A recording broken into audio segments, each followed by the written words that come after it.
Praise the Lord. प्रभु यीशु मसीह के मधुर नाम में आप सबों को जय मसीह की। आज हम परमेश्वर का सामर्थ द पावर ऑफ गॉड का भाग 2 पार्ट 2 पर मनन करेंगे। फिलिपियों 4 अध्याय और उसके 13 पद में पौलुस कहता है, जो मुझे सामर्थ्य देता है उसमें मैं सब कुछ कर सकता हूँ। आइए हम प्रार्थना करें। सर्वशक्तिमान पिता, हम धन्यवाद करते सुंदर समय के लिए, आपके जीवित वचन के लिए धन्यवाद करते हैं। प्रिय पवित्र आत्मा, हम आपका स्वागत करते हैं। हमारे जीवन में आइए, वचन का प्रकाशन हमको दीजिए। परमेश्वर के वचन को हमारे हृदय में पटिया पर लिखिए, ताकि परमेश्वर का वचन हमारे पाँव के लिए दीपक और मार्ग के लिए उजियाला होने पाए। प्रभु, वचन की सेवकाई के लिए मैं अपने आप को तेरे हाथों में सौंपता हूँ। मुझे अपने लहू में ढांपिए, वेदी के अंगारों से मेरे ओठों को स्पर्श कीजिए और मुझ में होकर के अपने लोगों से बातें कीजिए। परमेश्वर, आज की आराधना, आज के वचन हम सबके आत्मिक जीवन के लिए आशीषमय होने पाए। आगे की संपूर्ण आराधना पर आपको आशीष चाहते हुए विनती उद्धारकर्ता यीशु के नाम से मांगते हैं, आमीन। पिछले सप्ताह हमने सीखा परमेश्वर समस्त शक्ति का स्रोत है। फिलिपियों 4:13 में पौलुस कहता है, जो मुझे सामर्थ्य देता है उसमें मैं सब कुछ कर सकता हूँ। हमारे संदेश का शीर्षक है परमेश्वर के राज्य में सामर्थ्य का स्रोत, the sources of power in God's kingdom. इसके अंतर्गत हमने 7 बातों पर विचार किया था। परमेश्वर के राज्य में सामर्थ्य का जो पहला स्रोत है वो है परमेश्वर का वचन। परमेश्वर के वचन में परमेश्वर का सामर्थ्य है। दूसरा, स्तुति का सामर्थ्य, द पावर ऑफ प्रेज। हमारे प्रशंसा में, हमारी स्तुति में परमेश्वर का सामर्थ्य है। तीसरा है पवित्र आत्मा का सामर्थ्य। पवित्र आत्मा पूरे शक्ति, पूरे सामर्थ्य, पूरे स्रोत के साथ हम में वास करता है। और चौथा है प्रभु यीशु मसीह के लहू में सामर्थ्य। शरीर का प्राण उसके लहू में रहता है और इसलिए प्रभु यीशु मसीह ने हमारे लिए अपना लहू बहाया, ताकि हमारे पाप ढाया जाए, ढांपा जाए, हमारा पाप मिटाया जाए और हमारे पाप दूर किया जा सके। प्रभु यीशु मसीह के लहू के द्वारा से हमें सुरक्षा प्रदान किया गया है। पांचवा है यीशु मसीह के नाम में सामर्थ्य है। प्रभु यीशु मसीह के नाम सब नामों में श्रेष्ठ है, ताकि जो कोई स्वर्ग में है, जो पृथ्वी पर है, जो पृथ्वी के नीचे है, सब यीशु के नाम में घुटना टेकें। और छठवां है परमेश्वर के राज्य में सामर्थ्य का जो स्रोत है वह है प्रार्थना में सामर्थ्य। प्रभु ने कहा, जो कुछ तुम प्रार्थना में विश्वास से मांगोगे वह सब तुम्हें मिलेगा। और सातवां है उपवास में सामर्थ्य। हमें परमेश्वर के साथ उपवास के साथ प्रार्थना में आना है, ताकि हम पवित्र आत्मा की सामर्थ्य से, उसके अभिषेक से परिपूर्ण हो जाएं। आज हम परमेश्वर के राज्य में सामर्थ्य के अंतर्गत अन्य स्रोतों पर हम मनन करेंगे। परमेश्वर के राज्य में सामर्थ्य का जो 8वां स्रोत है, the power of unity. Power of unity, एकता का सामर्थ्य। आपस की सहमति और एकता में बड़ी सामर्थ्य है। इसलिए शैतान विश्वासियों के बीच में फूट डालता है और उन्हें अलग अलग कर देता है। आपस की सहमति और एकता में परमेश्वर का सामर्थ्य है। व्यवस्था विवरण 32 अध्याय और उसके 30 पद में लिखा है, उनके 1000 का पीछा एक मनुष्य करता है और उनके 10,000 को 2 मनुष्य भगा देते हैं। एक व्यक्ति के जुड़ने से शक्ति 10 गुना बढ़ जाती है। मत्ती 18 अध्याय 18 से 20 में प्रभु यीशु ने कहा, यदि तुम में से 2 जन पृथ्वी पर किसी बात के लिए जिससे वे मांगे एक मन के हो, तो वह मेरे पिता की ओर से जो स्वर्ग में है उनके लिए हो जाएगी। क्योंकि जहाँ 2 या 3 मेरे नाम पर इकट्ठे होते हैं वहाँ मैं उनके बीच में होता हूँ। यदि 2 या 3 एक मन के हो के प्रार्थना करें तो परमेश्वर यीशु मसीह ने कहा कि मेरे पिता की ओर से जो स्वर्ग में है उनके लिए हो जाएगा। जहाँ 2 या 3 मेरे नाम से इकट्ठे होते उनके मध्य में मैं उपस्थित होता हूँ। यदि हम अकेले हैं तो हम इकाई के स्थान पे हैं। यदि हमारे साथ कोई एक और जुड़ जाता है तो हम दहाई के स्थान पर हो जाते हैं। हमारी पावर, हमारी सामर्थ्य 10 गुना बढ़ जाता है। और यदि 2 लोगों के साथ प्रभु जुड़ जाता है तो हम सैकड़े के स्थान में आ जाते हैं। हमारी शक्ति 100 गुना बढ़ जाती है। प्रभु यीशु मसीह के पुनरुत्थान के पश्चात, स्वर्गारोहण के पश्चात चेले 120 लोगों के साथ एक चित्त होकर प्रार्थना में लगे रहे।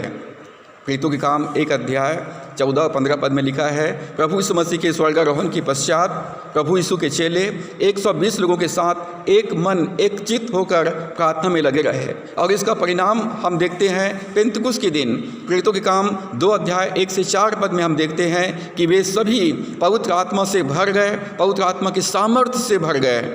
प्रेरितों के काम 12 अध्याय 1 से 5 पद में लिखा है, राजा हेरोदेस ने यूहन्ना के भाई याकूब को तलवार से मरवा डाला और पतरस को गिरफ्तार करके जेल में डाल दिया, परंतु कलीसिया उसके लिए लौ लगाकर परमेश्वर से प्रार्थना कर रही थी।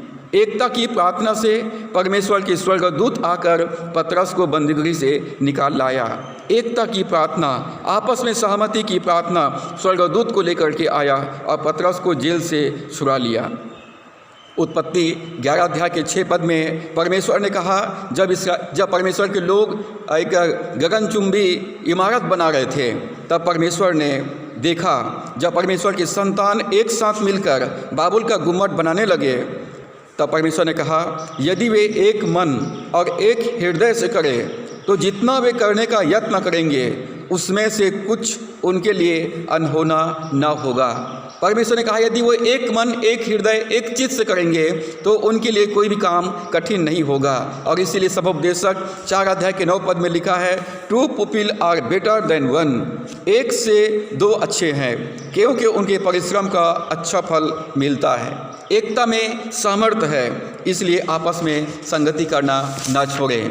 द पावर ऑफ यूनिटी, एकता में सामर्थ्य है, सहमति में सामर्थ्य है। परमेश्वर के राज्य में सामर्थ्य का जो अगला स्रोत है, जो 9वां स्रोत है, द पावर ऑफ लव, प्रेम का सामर्थ्य। इस पूरे यूनिवर्स में, ब्रह्मांड में सबसे बड़ी शक्ति का ऊर्जा प्रेम है। इस ब्रह्मांड में प्रेम सबसे बड़ी शक्तिशाली ऊर्जा है। प्रेम सबसे शक्तिशाली सामर्थ्य है। प्रेम एक आत्मिक शक्ति है। पहला यूहन्ना 4 अध्याय 7 और 8 पद में बाइबल कहती है, गॉड इज लव, परमेश्वर प्रेम है। इस संसार में जब अस्त्र और शस्त्र से दुश्मन को नहीं जीत सकते तो उसे प्रेम से जीत सकते हैं, क्योंकि प्रेम इस पूरे ब्रह्मांड में सबसे शक्तिशाली सामर्थ्य है। पहला कुरिन्थियों 13 अध्याय के 8 पद में लिखा है, लव इज नेवर फेल, प्रेम कभी टलता नहीं, प्रेम कभी असफल नहीं होता। श्रेष्ठ गीत 8 अध्याय के 6 पद में लिखा है, प्रेम मृत्यु के तुल्य सामर्थी होता है, प्रेम मृत्यु के तुल्य सामर्थी होता है। Love is as strong as death, यदि बीमारी मृत्यु दे सकता है, गरीबी मृत्यु दे सकता है, तो प्रेम मृत्यु को जीवन दे सकता है। प्रभु यीशु मसीह जब लाजर के कब्र में गया, लाजर को मरे हुए 4 दिन हो गए थे, प्रभु यीशु मसीह उस परिवार से प्रेम करता था। लिखा है, यीशु के आंसू बहने लगे।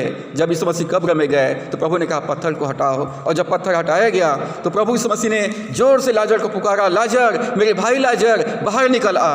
और लाजर मुर्दों में से बाहर निकल आया। यदि बीमारी मृत्यु दे सकता है तो प्रेम मृत्यु को जीवन दे सकता है। गलतियों 5 अध्याय 6 पद में लिखा है, प्रेम विश्वास को सक्रिय करता है। हम सब परमेश्वर के वचन पर, परमेश्वर के प्रतिज्ञाओं पर, प्रभु यीशु मसीह पर विश्वास करते हैं, लेकिन हमारा विश्वास तभी काम करेगा, तभी एक्टिवेट होगा, तभी सक्रिय होगा जब हम प्रेम करेंगे, जब हम परमेश्वर से प्रेम करेंगे, जब हम परमेश्वर के कलीसिया से प्रेम करेंगे, जब हम पड़ोसी से प्रेम करेंगे। फेथ वर्किंग थ्रू लव, विश्वास प्रेम से सक्रिय होता है। प्रेम जो है विश्वास को सक्रिय कर देता है, और इसलिए हमको एक निर्णय लेना है, मैं प्रेम करूंगा, मैं अपने परमेश्वर से प्रेम करूंगा, अपने पड़ोसी से अपने समान प्रेम करूंगा, मैं हर एक कड़वाहट पर जय प्राप्त करूंगा। जब हम प्रेम में चलेंगे तो हमारा विश्वास हमारे लिए काम करेगा। रोमियो 5 के 5 में लिखा है, पवित्र आत्मा के द्वारा से परमेश्वर का प्रेम हमारे मन में डाला गया है, क्योंकि परमेश्वर प्रेम है। लूका 6 अध्याय 27 से 31 पद में प्रभु ने कहा, अपने शत्रुओं से प्रेम रखो, जो तुमसे बैर करे उनका भला करो, जो तुम्हें श्राप दे उनको आशीष दो, जो तुम्हारा अपमान करे उनके लिए प्रार्थना करो, जो तेरे एक गाल पर थप्पड़ मारे उसकी ओर दूसरा भी फेर दे, जो कोई तुमसे मांगे उसे दो। रोमियो 12 के 21 में लिखा है, बुराई से ना हारो परंतु भलाई से बुराई को जीत लो। परमेश्वर के राज्य में सामर्थ्य का जो 9वां स्रोत है, द पावर ऑफ लव, प्रेम में सामर्थ्य है। प्रेम जीवन देता है। परमेश्वर राज्य में जो 10वां स्रोत है, द पावर ऑफ फेथ, विश्वास का सामर्थ। मरकुस 9 अध्याय 23 पद में लिखा है, all things are possible for the one who believe. विश्वास करने वालों के लिए सब कुछ हो सकता है। एवरीथिंग इज पॉसिबल, सब कुछ संभव है जो परमेश्वर पर विश्वास करते हैं। मरकुस 11 अध्याय 23 और 24 पद में प्रभु ने कहा, मैं तुमसे सच कहता हूँ कि जो कोई इस पहाड़ से कहे कि तू उखड़ जा और समुद्र में जा पर, और अपने मन में संदेह ना करे वरन प्रतीति करे कि जो कहता हूँ वह हो जाएगा, तो उसके लिए वही होगा। इसलिए मैं तुमसे कहता हूँ कि जो कुछ तुम प्रार्थना करके मांगो तो विश्वास कर लो कि तुम्हें मिल गया और तुम्हारे लिए हो जाएगा। प्रभु ने कहा, अपनी समस्याओं से कहो, अपने पहाड़ से कहो, तुम्हारे सामने से हट जाए, और अपने मन में संदेह न करे वरन विश्वास करे, जो मैं कहता हूँ वह हो जाएगा, तो उसके लिए वह हो जाएगा। और उसी प्रकार से जब हम प्रार्थना करते हैं तो विश्वास करें कि परमेश्वर ने हमारी प्रार्थना को सुन लिया है और हमारी प्रार्थना का उत्तर हमें मिल जाएगा। विश्वास क्या है? विश्वास की परिभाषा इब्रानियों 11 अध्याय के पहले पद में बाइबिल अपने आप में देती है। विश्वास आशा की हुई वस्तुओं का निश्चय और अनदेखी वस्तुओं का प्रमाण है। विश्वास आशा की हुई स्पष्ट वस्तुओं का निश्चय, स्पष्ट वस्तुओं का निश्चय और अनदेखी वस्तुओं का प्रमाण है। इब्रानियों 11 के 6 में लिखा है, और विश्वास बिना उसे प्रसन्न करना अनहोना है, क्योंकि परमेश्वर के पास आने वालों को विश्वास करना चाहिए कि वह है और अपने खोजने वालों को प्रतिफल देता है। हम बिना विश्वास के परमेश्वर को प्रसन्न नहीं कर सकते। हमें विश्वास करना है परमेश्वर है, और परमेश्वर अपने खोजने वालों को प्रतिफल देता है। विश्वास फ्यूज के तार के समान है।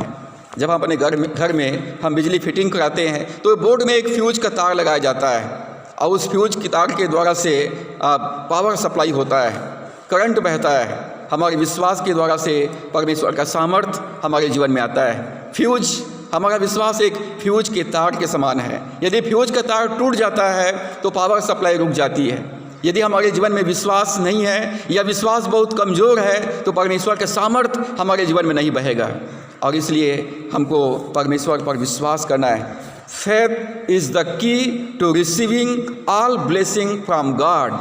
विश्वास वह चाबी है जिसके द्वारा हम परमेश्वर के सारे आशीषों को प्राप्त करते हैं। विश्वास वो फ्यूज के तार के समान है। विश्वास वो चाबी के समान है जिसके द्वारा से हम परमेश्वर के सारे आशीषों को प्राप्त करते हैं। परमेश्वर की सारी प्रतिज्ञाओं को प्राप्त करने के लिए हमें विश्वास की आवश्यकता है। बाइबल कहती है विश्वास आता है सुनने से, और सुनना परमेश्वर के वचन से आता है, और इसलिए परमेश्वर के वचन को हमें बार बार सुनना है। उत्पत्ति 22 अध्याय 1 से 14 पद में इब्राहिम की परीक्षा का वर्णन है। परमेश्वर ने इब्राहिम से कहा, इब्राहिम तू अपने एकलौता पुत्र इसहाक को मेरे लिए होम बलि करके चढ़ा दे। इब्राहिम विश्वास के द्वारा अपने पुत्र इसहाक को होम बलि करने के लिए परमेश्वर की आज्ञा का पालन किया। बाइबल कहती है इब्राहिम ने विश्वास से परमेश्वर की आज्ञा का पालन किया। इब्राहिम विश्वास से अपने पुत्र इसहाक को होम बलि करने के लिए तैयार हो गया। परमेश्वर ने उनके लिए होम बलि के मेमने का प्रबंध किया। जब हम विश्वास से परमेश्वर के आज्ञाओं का पालन करते हैं तब वह हमारे लिए उपाय करता है, तब परमेश्वर हमारे लिए प्रबंध करता है, हमारी ज़रूरतों को पूरा करता है। दाऊद परमेश्वर पर विश्वास करता है। पहला शमूएल 17 अध्याय में दाऊद और गोलियत का वर्णन मिलता है। दाऊद परमेश्वर पर विश्वास करता है कि दाऊद परमेश्वर की सामर्थ्य से गोलियत को पराजित कर देगा, और दाऊद कहता है कि तू अपने तोप, अपने ढाल और अपने तलवार के बल पर आता है, परंतु मेरे पास कोई तोप नहीं है, कोई तलवार नहीं है, परंतु मेरे पास परमेश्वर है, मैं परमेश्वर के नाम से आता हूँ। दाऊद परमेश्वर पर विश्वास करता है, परमेश्वर के नाम पर विश्वास करता है, और गोलियत पर विजय प्राप्त किया। दानियल के 3 मित्र दानियल 3 अध्याय में सदरक, मेशक और अबेदनगो को ने विश्वास से राजा की मूर्ति को दंडवत नहीं किया, परिणाम स्वरूप उन्हें धधकते हुए आग में डाल दिया गया, परंतु उन्होंने अपना विश्वास नहीं त्यागा। उनके विश्वास से परमेश्वर स्वयं उनके बीच में आया। प्रभु यीशु मसीह स्वयं आग के बीच में आकर उन्हें जलने से बचा लिया। दानियल 6 अध्याय में दानियल को सिंहों के मान में डाल दिया गया। अध्याय 6 में दानियल को राजा की मूर्ति को उपासना न करने के कारण उसे भूखे शेरों के मान में डाल दिया, परंतु परमेश्वर के दूतों ने शेरों के मुंह को बंद करके रखा और दानियल को किसी प्रकार से हानि नहीं पहुंचा। रोमियो 4 अध्याय 17 से 21 पद में लिखा है, परमेश्वर जो बातें है ही नहीं उसका नाम ऐसा लेता है कि मानो वे है। इब्राहिम ने निराशा में भी आशा रखकर विश्वास किया और अपने मरे हुए से शरीर और सारा के गर्भ की मरी हुई किसी दशा जानकर भी विश्वास में निर्बल न हुआ और न परमेश्वर की प्रतिज्ञा पर संदेह किया। उसने निश्चय जाना कि जिस बात की परमेश्वर ने प्रतिज्ञा की है वह उसे पूरा करने को भी सामर्थी है। परमेश्वर की योग्यता पर हमको विश्वास करना है, परमेश्वर के सामर्थ्य पर विश्वास करना है, परमेश्वर के नाम पर विश्वास करना है। परमेश्वर सच्चा और विश्वास योग्य है। परमेश्वर ने प्रतिज्ञा किया था, इब्राहिम तो आशीष पाएगा और तेरे वंश आकाश के तारों के समान होंगे। इब्राहिम बुजुर्ग था, सारा की गर्भ सूख गया था, परंतु इब्राहिम विश्वास में कमज़ोर नहीं हुआ। वो विश्वास में स्थिर रहा और उसने निश्चय जाना कि परमेश्वर जिसने प्रतिज्ञा किया है वो अपनी प्रतिज्ञा को पूरा करने के लिए योग्य है, वो सामर्थी है।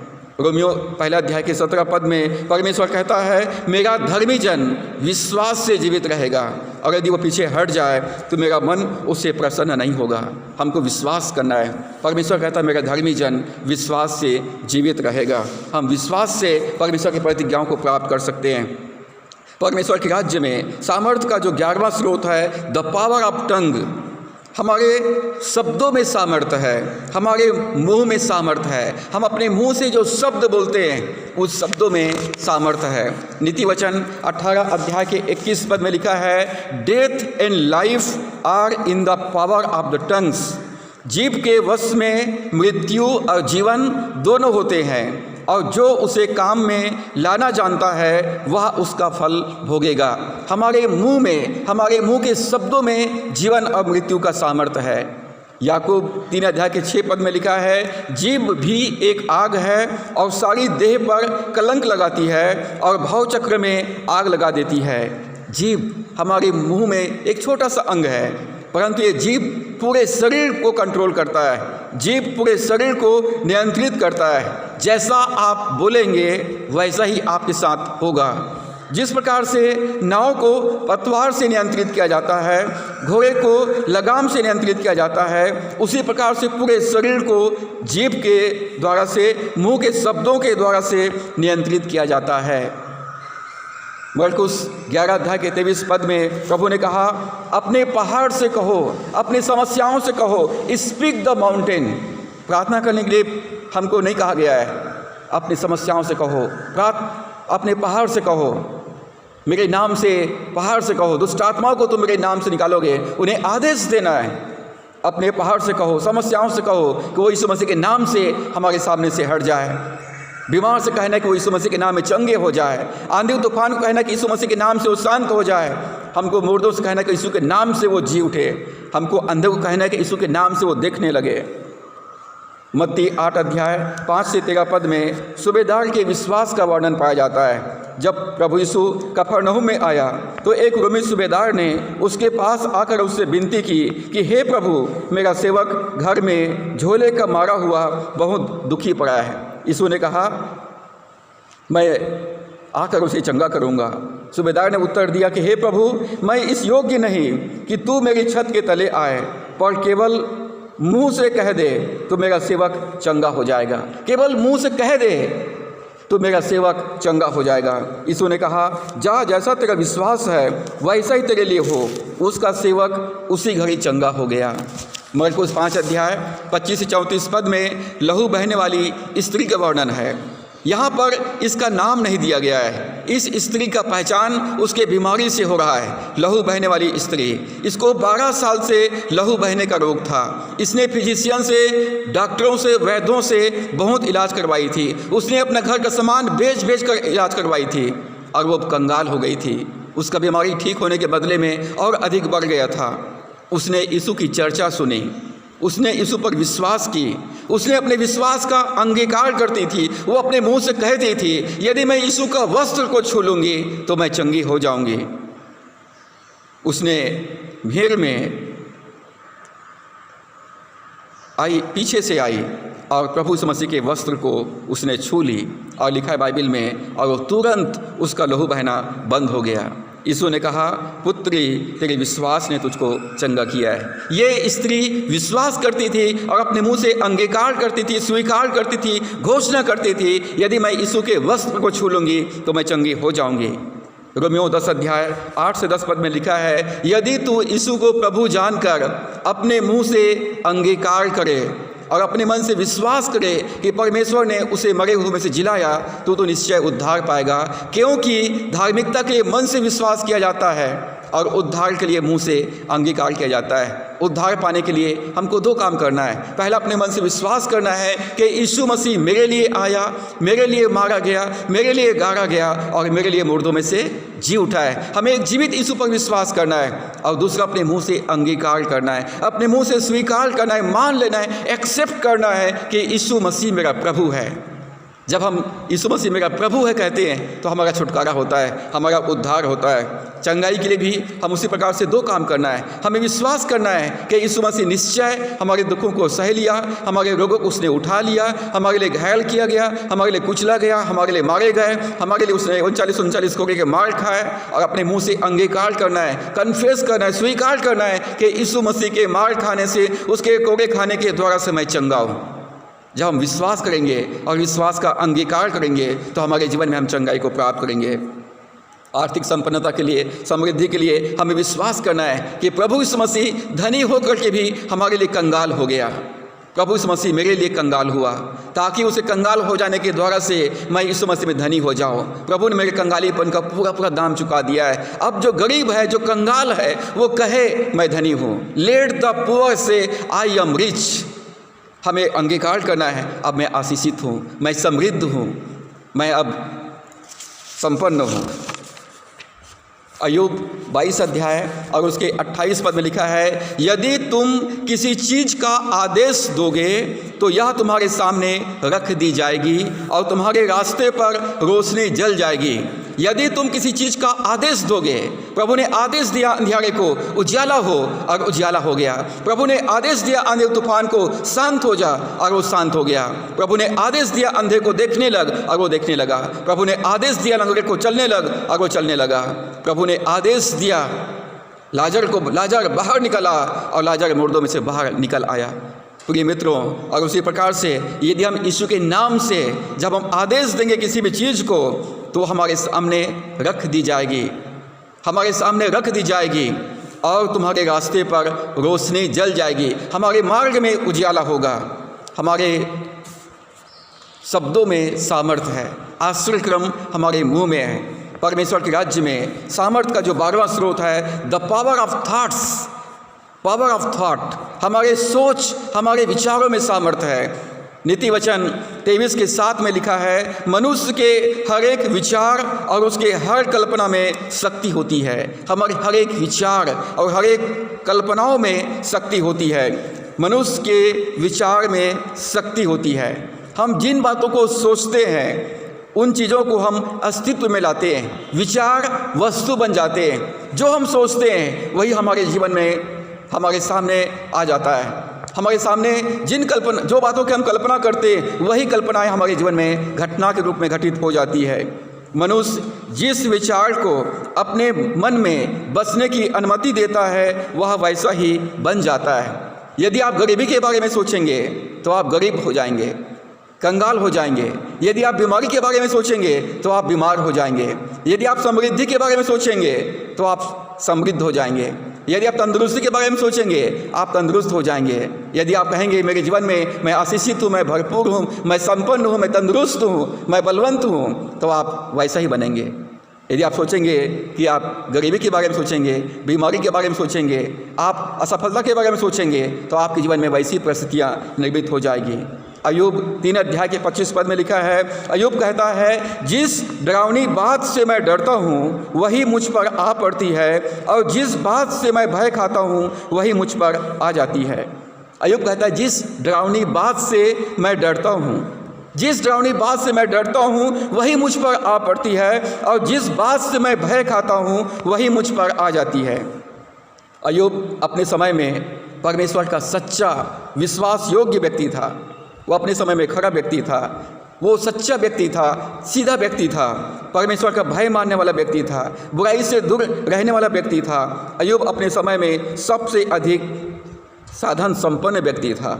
उसके 7 बेटे और 3 बेटियां थी, 7,000 भेड़ बकरियां था, 3,000 ऊँट था, 500 जोड़ी बैल थे, 500 गधियां और बहुत से दास और दासियां थे। परंतु अय्यूब डरता था, अय्यूब भयभीत रहता था। अय्यूब डरता था कि कहीं मेरे बच्चे पाप करके नाश न हो जाए। अय्यूब डरता था कि मेरी संपत्ति को, मेरी गाय बैल भेड़ बकरियों को कोई लूट न ले, लूट करके ले न जाए। अय्यूब डरता था कि कहीं मैं बीमार ना हो जाऊं। अय्यूब डरता था कि कहीं मेरी पत्नी, मेरा परिवार मेरे अगेंस्ट में ना हो जाए। अय्यूब डरता था कि कहीं मेरे मित्र मेरे विरोध में ना हो जाए। अय्यूब कहता है, जिस डरावनी बात से मैं डरता था वही मुझ पर आ पड़ती है, और जिस बात से मैं भय खाता था वही मुझ पर आ जाती है। वो डरता था कि जिस बात से अय्यूब डरता था वही घटनाएं उसके जीवन में घटित हो गया। उसकी संतान मारे गए, उसकी संपत्ति लूट लिया गया, अय्यूब बीमार हो गया, उसकी पत्नी उसके विरोध में चली गई, उसके मित्र उसके विरोध में हो गया। रोमियो 12 अध्याय के 2 पद में लिखा है, इस संसार के सदृश न बनो, परंतु तुम्हारे मन के नया हो जाने से तुम्हारा चाल चलन बदलता चला जाए। प्रिय मित्रों, जब तक हम अपना सोच, अपना विचार नहीं बदलेंगे, तब तक हमारे जीवन में आश्चर्यक्रम नहीं होगा, तब तक परमेश्वर हमारे जीवन में कार्य नहीं करेगा। हमारा सोच, हमारा विचार जब तक परमेश्वर के वचन के अनुसार नया नहीं होगा, परमेश्वर हमसे बात नहीं करेगा। यदि आप चाहते हैं परमेश्वर आपके जीवन में काम करे, परमेश्वर आपके जीवन में बात करे, तो आपको अपना सोच, अपना विचार को वचन के द्वारा से नया करना है। रिन्यू योर माइंड, अपने मन का नवीनीकरण करना है। जब अपने मन का नवीनीकरण करेंगे तो हमारा सोच और विचार बदलेगा, तो हमारा चाल चलन, हमारा व्यवहार बदलेगा, हमारा तौर तरीका बदलेगा, हमारे जीवन में परमेश्वर काम करना शुरू कर देगा। रोमियो 8:28 में लिखा है, जो परमेश्वर से प्रेम करते हैं उनके लिए सारी बातें मिलकर भलाई उत्पन्न करती है। All things work together for good. हम सोच सकते हैं मेरे लिए सारी बातें मिलकर भलाई उत्पन्न करेगी, तो हमारे लिए सारी परिस्थितियाँ हमारे जीवन में भलाई को उत्पन्न करेगी। जो लोग परमेश्वर से प्रेम करते हैं उनके लिए सारी बातें, सारी परिस्थितियाँ, सारी घटनाएं मिलकर भलाई को ही उत्पन्न करती है। यिर्मयाह 29:11 में परमेश्वर कहता है कि परमेश्वर की योजना हमारे कुशलता के लिए है, हमारी भलाई के लिए है। परमेश्वर कभी भी हमारे विषय में हमारी बुराई नहीं सोचता, परमेश्वर कभी भी हमारी हानि के लिए प्लानिंग नहीं करता। परमेश्वर हमारे लिए भलाई की, हमारी कुशलता की योजना बनाता है। नीति वचन 17:22 में लिखा है, a cheerful heart is a good medicine. एक मन का आनंद एक अच्छी औषधि है। प्रभु में सदा आनंदित रहें, चाहे परिस्थितियाँ कैसी भी क्यों न रहे, प्रभु में खुश रहिए, आनंदित रहिए। मन का आनंद एक अच्छी औषधि है। याकूब 1 अध्याय 2 और 3 पद में लिखा है, याकूब कहता कि हे भाइयों, जब तुम नाना प्रकार की परीक्षाओं में पड़ो तो इसको पूरे आनंद की बात समझो कि तुम्हारे विश्वास के परखे जाने से धीरज उत्पन्न होता है, और धीरज को अपना पूरा काम करने दो कि तुम पूरे और सिद्ध हो जाओ। आज वो दिन है जिसे परमेश्वर ने बनाया है और हमको इसमें आनंदित और मगन रहना है। अपना सोच और अपना विचार को नया करना है। जब हमारे जीवन में कठिन परिस्थितियाँ आ जाए, समस्या आ जाए, जब हमारे जीवन में तंगी और मुसीबत आ जाए, क्लेश और उपद्रव आ जाए, तो 1 पतरस 4 अध्याय 1 पद के अनुसार हमें सही सोच का हथियार अपनाना है। हमारे पास हमारा सोच एक पावर है, सामर्थ्य है। हमको विश्वास करना है मेरा परमेश्वर मेरे साथ में, हमें विश्वास करना है मेरे सारी बातें मिलकर भलाई को उत्पन्न करेगी। 1 यूहन्ना 2 अध्याय के 1 पद में लिखा कि हे मेरे बालकों, मैं ये बातें तुम्हें इसलिए लिखता हूँ कि तुम पाप ना करो, और यदि कोई पाप करे तो पिता के पास हमारा एक सहायक है, अर्थात धार्मिक यीशु मसीह। पिता के पास हमारे लिए एक सहायक है, पिता के पास हमारे लिए एक अधिवक्ता है, पिता के पास हमारे लिए एक एडवोकेट है। पिता ने हमारे लिए एक वकील को निर्धारित किया है। अपना प्रकरण, अपना केस अपने वकील को दे दो। प्रभु यीशु मसीह आज हमारी वकालत करता है, हमारे लिए वो पैरवी करता है। अपना केस, अपना प्रकरण, अपनी समस्याएं, अपनी परिस्थितियां प्रभु के हाथों में सौंप दीजिए। प्रभु हमारी समस्याओं से निपटना जानता है। अपनी चिंताओं को प्रभु को दे दीजिए, प्रभु हमारी चिंताओं से निपट लेगा। भजन 34:7 से 10 में लिखा है, परमेश्वर के डरवैयों को और उसके खोज करने वालों को, उनके सेवकों को किसी भली वस्तु की घटी नहीं होगी। हमको सही सोच का हथियार अपनाना है। यदि आप परमेश्वर की जन हैं, यदि परमेश्वर से प्रेम करते हैं, परमेश्वर पर विश्वास करते हैं, परमेश्वर की खोज करते हैं, उसकी सेवा करते हैं, बाइबल कहती है आपको किसी भली वस्तु की घटी नहीं होगी। यशायाह 54 के 17 पद में लिखा है, तू धार्मिकता के द्वारा स्थिर होगी, तू अंधेर से बचेगी क्योंकि तुझे डरना ना पड़ेगा, और तू भयभीत होने से बचेगी क्योंकि कोई भय का कारण तेरे पास ना आएगा, शत्रु का कोई भी हथियार तेरे विरुद्ध में सफल नहीं होगी। परमेश्वर कहता है मेरा धर्मी जन विश्वास से जीवित रहेगा। यदि आप परमेश्वर पर विश्वास करते, बाइबल कहती है तू धार्मिकता के द्वारा से स्थिर होगी। कोई भी अंधेर, कोई भी उपद्रव, कोई भी भीड़ हमको दबा नहीं सकता है, कोई भी हथियार शत्रु का हम पर सफल नहीं होगा। परमेश्वर हमारा शरण स्थान और घर है। परमेश्वर हमको शैतान की युक्तियों से और महामारी से बचाएगा। परमेश्वर उत्पत्ति 15 अध्याय के 1 पद में कहता है, मत डर, तेरा ढाल और अत्यंत बड़ा फल मैं हूँ। परमेश्वर हमारी चारों तरफ ढाल है, हमारे भविष्य का परमेश्वर प्रतिफल है, हमारा वर्तमान, हमारा भविष्य प्रभु के हाथों में सुरक्षित है। आप जैसा सोचेंगे, आप जैसा बोलेंगे, वैसा ही आपके साथ होगा। यदि आप परमेश्वर के वचन के अनुसार सोचेंगे, यदि आप परमेश्वर के वचन के अनुसार बोलेंगे, तो आपके जीवन में परमेश्वर की सारी प्रतिज्ञाएं पूरी होगी। और आज के लिए परमेश्वर के राज्य में सामर्थ्य का जो 13वां जो स्रोत है, द पावर ऑफ गिविंग, देने की शक्ति, देने का सामर्थ्य, देने में सामर्थ्य है, बोने में सामर्थ्य है। प्रभु ने लूका 6:38 में कहा, give and it shall be given back to you, दिया करो तो तुम्हें भी दिया जाएगा। जिस नाप से तुम नापते हो उसी से तुम्हारे लिए भी नापा जाएगा। लोग दबा दबा कर, हिला हिला कर और उभरता हुआ तुम्हारी गोद में डालेंगे। दो तो तुम्हें दिया जाएगा। दूसरा कुरिन्थियों 9 अध्याय 6 और 7 पद में लिखा है, जो थोड़ा बोता है वह थोड़ा काटेगा, और जो बहुत बोता है वह बहुत काटेगा। जो कंजूसी से बोता है वह थोड़ा सा काटेगा, और जो उदारता से बोता है वह बहुत काटेगा। हमारे पाने की मात्रा हमारे देने पर निर्भर करता है। यदि आप कंजूसी से देते हैं, यदि आप मुट्ठी दबा दबा कर देते हैं, मुट्ठी बांध कर देते हैं, तो आपको थोड़ा दिया जाएगा। यदि आप उदारता से देते हैं, यदि आप खुले मन के साथ, खुले हृदय के साथ, खुले हाथ के साथ में देते हैं, तो आपको उदारता से दिया जाएगा। गलतियों 6 के 7 पद में पौलुस कहता है, धोखा न खाओ, परमेश्वर ठट्ठों में नहीं उड़ाया जाता, क्योंकि मनुष्य जो बोता है वही काटेगा। ये बोने और काटने का सिद्धांत है। आप जितना बोएंगे उतना ही पाएंगे, थोड़ा बोएंगे थोड़ा पाएंगे, ज़्यादा बोएंगे ज़्यादा प्राप्त करेंगे। आपके पाने की मात्रा आपके बोने के ऊपर डिपेंड करता है। जितना ज़्यादा आप बोएंगे उतना ज़्यादा आप प्राप्त करेंगे। मलाकी 3 अध्याय के 10 पद में परमेश्वर ने कहा, सारा 10वां अंश मेरे भंडार में ले आओ, और ऐसा करके मुझे परखो कि मैं तुम्हारे ऊपर अपरंपार आशीषों की वर्षा करता हूँ या नहीं। यदि आप परमेश्वर पर विश्वास करते हैं तो आप अपना 10वां अंश भेंट प्रभु को अर्पित कीजिए। जब हम 10वां अंश भेंट प्रभु को अर्पित करते हैं, परमेश्वर इससे प्रसन्न होता है, हमारे विश्वास, हमारे प्रेम प्रकट होता है, और परमेश्वर कहता है मैं तुमको अपरंपार आशीषों से आशीषित करूँगा। मरकुस 10 अध्याय 29 और 30 पद में यीशु ने कहा, मैं तुमसे सच कहता हूँ कि तुम में से ऐसा कोई नहीं जिसने मेरे लिए और मेरे सुसमाचार के लिए अपने घर को या अपने भाइयों को या अपने बहनों को या माता पिता को या अपने बाल बच्चों को या अपने धन संपत्ति को छोड़ दिया हो और अब इस समय 100 गुना ना पाए। प्रभु के लिए और उसके राज्य के लिए हम जो भी देते हैं, प्रभु उसका 100 गुना हमें प्रतिफल देता है, और स्वर्ग में अनंत जीवन हमें प्राप्त होगा। प्रेरितों के काम 10 अध्याय 1 से 4 पद में कुरनेलियुस का वर्णन पाया जाता है। कुरनेलियुस एक रोमी सूबेदार था। वो यहूदियों का दान दिया करता था, वो यहूदियों के परमेश्वर से प्रार्थना करता था, परमेश्वर का भय मानता था। उसने प्रार्थना करता था और अपना 10वां अंश भेंट परमेश्वर के राज्य के लिए वो देता था। परमेश्वर ने उसकी प्रार्थना और उसके भेंट को स्वीकार किया और स्वर्गदूत को भेजा, और स्वर्गदूत ने आकर कहा कि हे कुरनेलियुस, तेरी दान और तेरी प्रार्थना को परमेश्वर ने स्मरण किया है। अपने प्रार्थनाओं में दान को शामिल कीजिए, अपने प्रार्थनाओं में 10वां अंश के साथ प्रार्थना कीजिए। परमेश्वर आपके जीवन में आपके प्रार्थना को उत्तर अवश्य देंगे। पहला राजा 17 अध्याय 8 से 15 पद में लिखा है कि इस्राएल में अकाल पड़ा हुआ था। 3.5 साल की वर्षा न होने के कारण से इस्राएल में अकाल पड़ा हुआ था और करीत नाम नाले का पानी सूख गया था। परमेश्वर ने एलिया से कहा तो सारपत नगर में जा, मैंने वहाँ पर एक विधवा को नियुक्त किया है, वो तुझे भोजन कराए। जब सारपत नगर में एलिया पहुंचा तो वहाँ पर एक विधवा लकड़ी बीन रही थी और एलिया ने कहा मुझे पानी पिला। जब पानी लेने के लिए गई तो एलिया ने कहा सुन, रोटी का एक छोटा सा टुकड़ा लाना।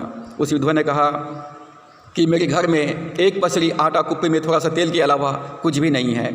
एलिया ने कहा मेरे परमेश्वर के जीवन की सौगंध, तेरा तेल और तेरा आटा ख़त्म नहीं होगा, लेकिन पहले जा और मेरे लिए रोटी बना करके लेके आ। जब उस विधवा ने परमेश्वर के जन पर विश्वास की, उसके वचन पर विश्वास की, उसके परमेश्वर पर विश्वास की और उसको उसने पहला रोटी और पानी पिलाई, तो बाइबल में लिखा है कि उसका आटा और उसका तेल खत्म नहीं हुआ। चमत्कार उसके जीवन में हुआ। यदि आप परमेश्वर को अपने जीवन में पहला और उत्तम स्थान देंगे, अपने संपत्ति के द्वारा से परमेश्वर का आदर करेंगे, आपका खत्ते हमेशा भरपूर रहेंगे।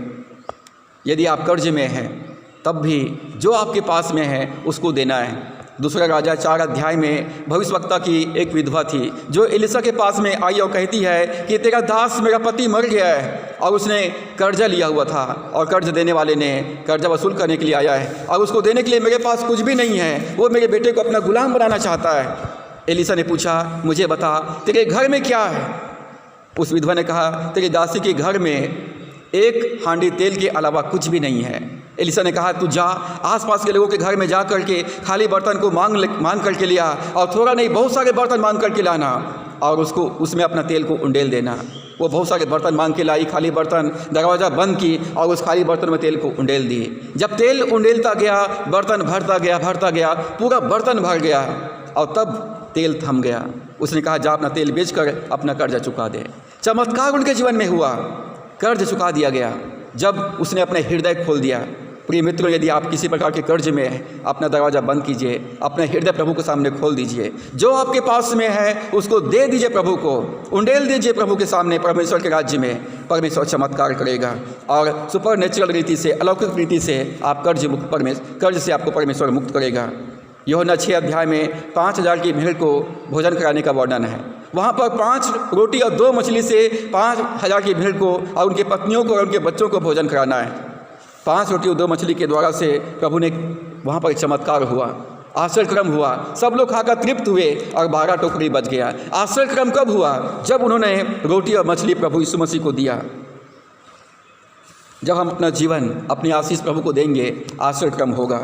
व्यवस्था विवरण 16 के 17 में लिखा है सब पुरुष अपनी अपनी पूंजी और उस आशीष के अनुसार जो तेरे परमेश्वर यहोवा ने तुझको दिया है दिया करें। अपनी अपनी आशीष और संपत्ति परमेश्वर ने जो हमको आशीष के रूप में दिया है उसके अनुसार हमको परमेश्वर को दसवां भेंट अर्पित करना है। पहला इतिहास 29 के 9 में लिखा है प्रसन्न होकर खड़े मन से और अपनी अपनी इच्छा से भेंट दे।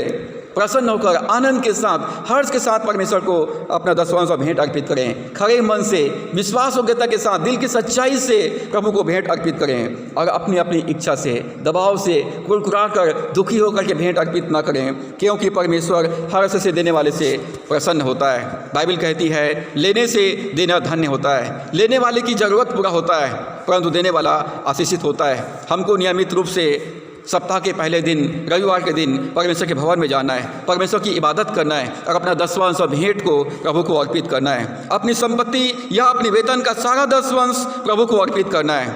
दसवांश प्रभु का है, इस पर हमारा कोई अधिकार या कोई नियंत्रण नहीं है। दसवांश नहीं देना ये परमेश्वर को लूटना है और परमेश्वर को धोखा देना है। परमेश्वर की ओर से आशीषित होना है तो अपना सारा 10वां अंश प्रभु को दें। जब हम धन के प्रति आज्ञाकारी होते हैं तो इससे हमारी विश्वास योग्यता, हमारा प्रेम, हमारा समर्पण प्रकट होता है और हम आशीषित होते हैं। आज हमने परमेश्वर के राज्य में सामर्थ्य के 6 स्रोत के बारे में सीखा। जो परमेश्वर राज्य में सामर्थ्य का जो 8वां स्रोत है आपस की सहमति और एकता का सामर्थ्य। दूसरा हमने देखा प्रेम का सामर्थ्य, हमको अपने परमेश्वर से और अपने पड़ोसी से प्रेम करना है। हमने अगला सीखा विश्वास का सामर्थ्य। परमेश्वर कहता है मेरा धर्मी जन विश्वास से जीवित रहेगा। अगला है आपके शब्दों में सामर्थ्य है, आप आश्चर्यक्रम आपके मुंह में है। हमारे सोच और विचार का सामर्थ्य, जैसा आप सोचेंगे वैसा ही आपके साथ होगा। और लास्ट है, अंतिम है देने का सामर्थ्य। जो आप देंगे वही पाएंगे।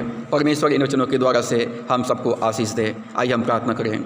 सर्वशक्तिमान परमेश्वर, हम धन्यवाद करते हैं कि आप हमारे जीवन का स्रोत है। धन्यवाद करते हैं पवित्र आत्मा, आप हम में वास करते हैं। आपके जीवित वचन के लिए धन्यवाद करते हैं। आपके पवित्र नाम के लिए धन्यवाद करते हैं। धन्यवाद करते पिता, हमको आपने संगति और सहभागिता का जीवन हमको दिया। धन्यवाद करते पिता परमेश्वर, हमको अपना जीवित वचन दिया ताकि हम सही सोच का हथियार अपना सकें। धन्यवाद परमेश्वर पिता, आपने प्रभु हमको हमारे जीवन में पिता परमेश्वर बहुतायत की आशीष हमको दिया है। आप चाहते पिता परमेश्वर कि हम बोने और काटने के सिद्धांत को समझ पाएँ। पवित्र आत्मा हमारी सहायता कर, ताकि प्रभु जी हम विश्वास के साथ हम प्रभु आपकी आज्ञाओं का पालन करने वाला बन सकें। विश्वास के साथ हम सेवा करने वाला, विश्वास के साथ प्रभु आपकी आराधना करने वाला, विश्वास के साथ हम देने वाला बन सकें। प्रभु जहाँ तक ये आवाज़ जा रहा है पिता परमेश्वर, मैं दुआ करता प्रभु उनके जीवन में पिता परमेश्वर तेरे वचन काम करने पाए। उनके जीवन के सारे बंधन और श्राप टूट जाए। जो गरीब है, जो कंगाल है, वो कहे अब मैं धनवान हूँ। जो बीमार है, अस्वस्थ है, वो कहे अब मैं चंगा हूँ, मैं तंदुरुस्त हूँ। मैं यीशु के नाम में पिता परमेश्वर प्रभु कल्याण की घोषणा करता हूँ, चंगाई की और समृद्धि की घोषणा करता हूँ। प्रभु हमारे पूरे देश में पिता परमेश्वर आपकी कल्याण की मैं घोषणा करता हूँ, चंगाई की मैं घोषणा करता हूँ। प्रभु तेरा राज्य आए, तेरी प्रभुता, तेरा नियंत्रण हमारे जीवन में हो, हमारे परिवार में हो, हमारी कलीसिया में हो, हमारे देश प्रभु आशीषित होने पाए। हम धन्यवाद करते हैं पिता प्रार्थना सुनने के लिए। विनती उद्धार करता प्रभु यीशु के नाम से मांगते हैं, आमीन। अब हमारे परमेश्वर पिता का प्रेम, प्रभु यीशु मसीह का अनुग्रह, पवित्र आत्मा की संगति और सहभागिता वचन को सुनने वाले हर एक विश्वासियों के ऊपर अब से लेकर युगान युग तक होती रहे, आमीन। प्रभु यीशु मसीह के नाम में आप सबों को जय मसीह की। वचन को सुनने के लिए बहुत बहुत धन्यवाद। यदि ये संदेश आपको अच्छा लगे तो कृपया इसे अपने परिवार और मित्रों के बीच में शेयर कर दें। यदि अभी तक आपने मेरे YouTube चैनल को सब्सक्राइब नहीं किया है तो आपसे निवेदन है कि इसको आप सब्सक्राइब करें और साथ ही बेल आइकन को प्रेस कर दें। God bless you. Thank you so much. आप सबको जय मसीह की।